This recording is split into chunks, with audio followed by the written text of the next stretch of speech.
What you doing now, Kitty Pooh? We are starting our hostas we got in the mail. It was supposed to be a 4-pack, and we scored and got an 8-pack for the price of one, which was only $20. I say that's pretty awesome considering you have to pay about that same amount for one plant here in town, unless you know somebody, of course, who has a bunch willing to split them up for you. This is just a temporary measure until it warms up enough for me to get them outside so they're not shocked and in the ground or in the pond, depending on where we want to put them. We're already shooting leaves up through the shipment from Holland, which is normal. They said that the moisture in the bag when they're shipped causes them to possibly start to bloom in the packaging. This is the little box that it came in here with some dirt to help keep them moist on their long journey. We got 2 out of 8 planted so far.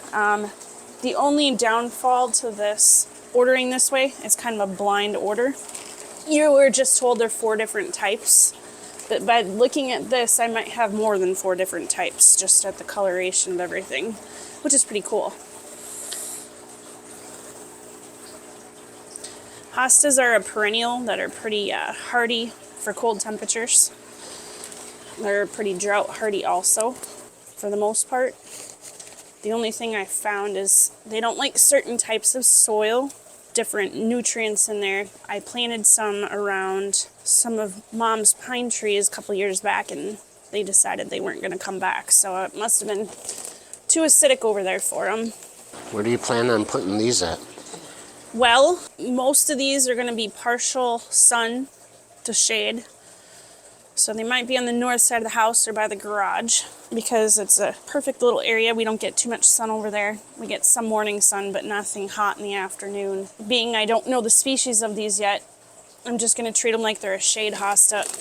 They do make sun hostas, but until we know what these specifically are, once they're up and their leaves are open, we're just going to pretend they're shade.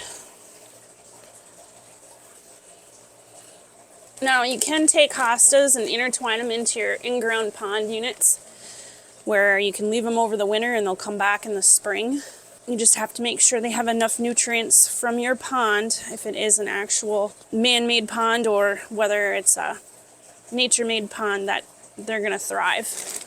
And of course, not get sunburnt unless they're a sun hosta. Now, just a warning if you choose to do that. It's a little bit harder to possibly break them up to transplant in other places depending on what your structure looks like, and they could get a little bit invasive with their root structures. These are just small little plants, and look at the root systems on this. They're basically like a little tuber, and the ones that I transplanted from ground from my mom's house that were mine originally, their root systems were like this, and they were only a couple years in the ground. I'm pretty sure I probably broke off some of them digging it up, so they might come back up over there too again. I guess we'll see. When breaking hostas up, you have to be careful so that you don't damage the hostas if they're not blossoming, where their little root shoots are coming up, or their little plant shoots are coming up from the ground, so you know where to dig to split.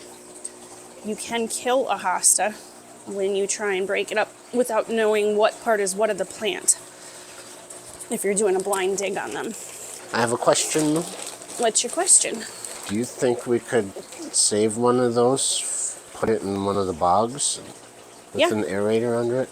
My only concern is the root system getting it out. They grow quick, so it almost have to be in its own container with water flow and airflow.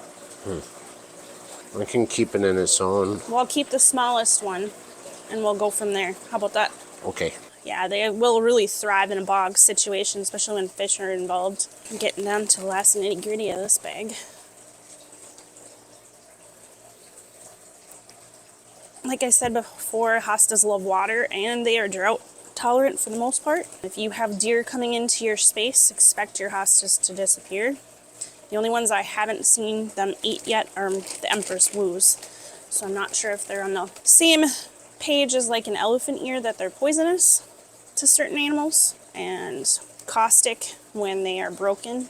on stems or leaf areas because they leak like a gel-like sap that is caustic or chemical reactive with humans. I've only had a few elephant ears chomped on in the boat pond last year until I stuck them where they couldn't reach them, but it seemed like they just quit after that anyway, so it's very possible they give off a nasty taste in their mouth too.